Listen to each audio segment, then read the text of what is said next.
Yo ho and welcome back to another light novel review for Invaders of the Rokujouma, the third volume.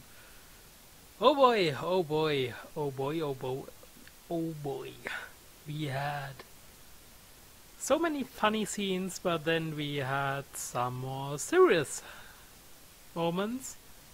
And the first huge major change in the terms of relationships within the legendary room with a size of 6 tatami mats, and this one it's about Sanae.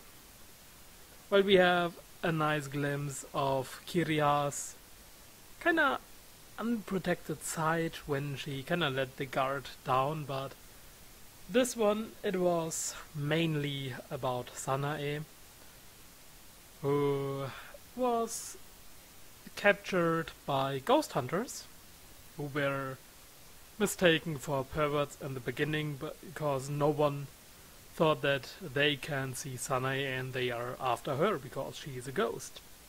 But in the end, the invaders saved the day. And while the bad guys were like, yeah, well, there's no law about kidnapping ghosts, but there's a law about what you're doing, kinda breaking in, making a scene. And then the girls declared, well, we are the invaders, we do not care about laws in that sense. And in the end, Sanae was saved, and Kotaro basically used one of his charms to, well, to throw it because there were other ghosts, evil spirits, and the charm didn't hurt Sanae because Kotaro at this point didn't think of her as an evil ghost or an invader in that sense, but as someone he considers to be someone precious, someone he likes and he holds dear. So the charm he uses was family safety, and it did not hurt Sanae, and she was really happy, and with this she starts to cling on him almost all the time.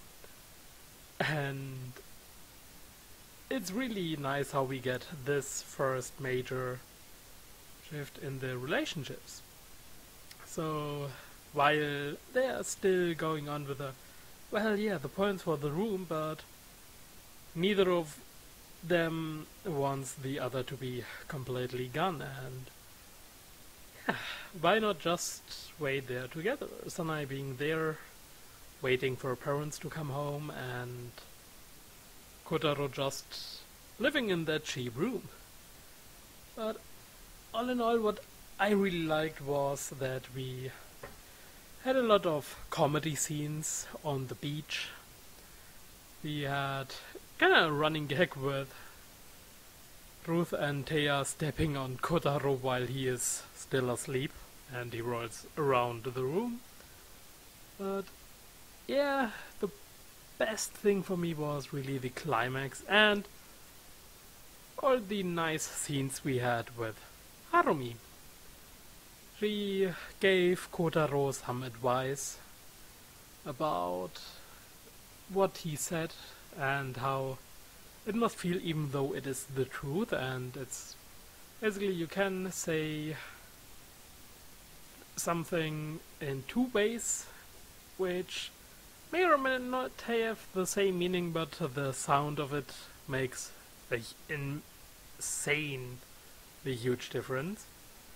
And Harumi then is more and more realizing that she has something for him. She is really interested in him.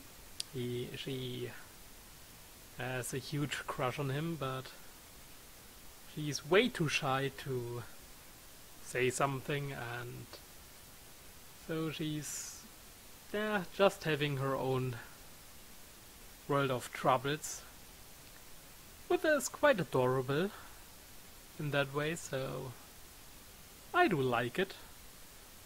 But once again, with Sanae now being the big ally of Kotaro and having the charm, so she's now totally fine with him, and she's even teasing him more and more, and this is something that I really do enjoy to read, because most of those scenes or lines are bringing a smile on my face.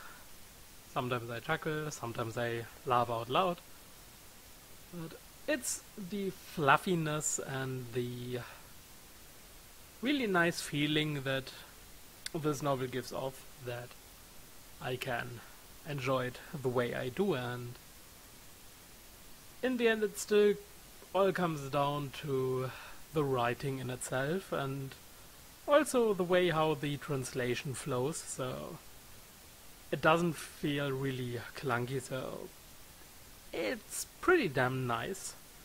So yeah, it's still hard to talk about it without going hard into the spoiler territory, but we have a setup for the next volume with something that was creeping upon the others at the end of the volume, and in the end it really feels like a light-hearted slice of life romantic comedy, but at some points you have the kinda crazy things going on, be it the magical girl stuff. Oh, and by the way, the cosplay society, they are pretty damn awesome.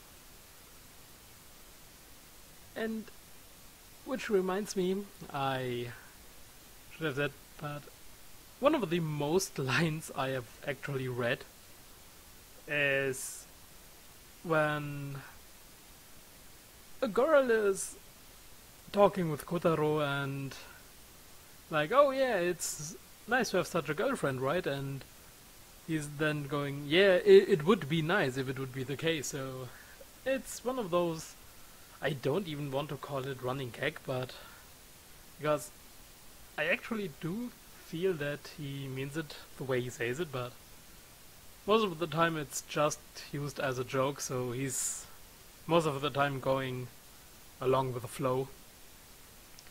And for Harumi, well, this would be the biggest truth for it, but all in all it's still more of a joke going on, and I've lost count how many times I've read it. And also, one of the most words used in this volume, it's Thea's pleb she's using for Kotaro. And damn, Kotaro, how can you resist such a... Yeah, okay, I can see why you are still resisting to swear loyalty to her.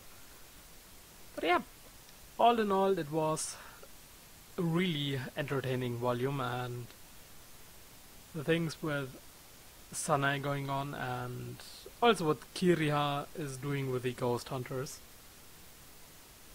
it's interesting and makes sense, and I'm really excited to read about it in the future, because we will get to this point again.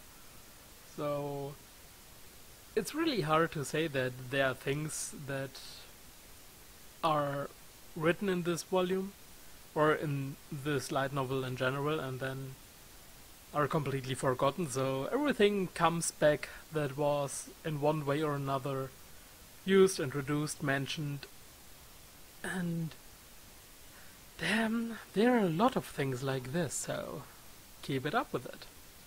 And all in all, that's it for now. As always, thanks for watching, and I hope I will see you guys next time as well. Bye bye!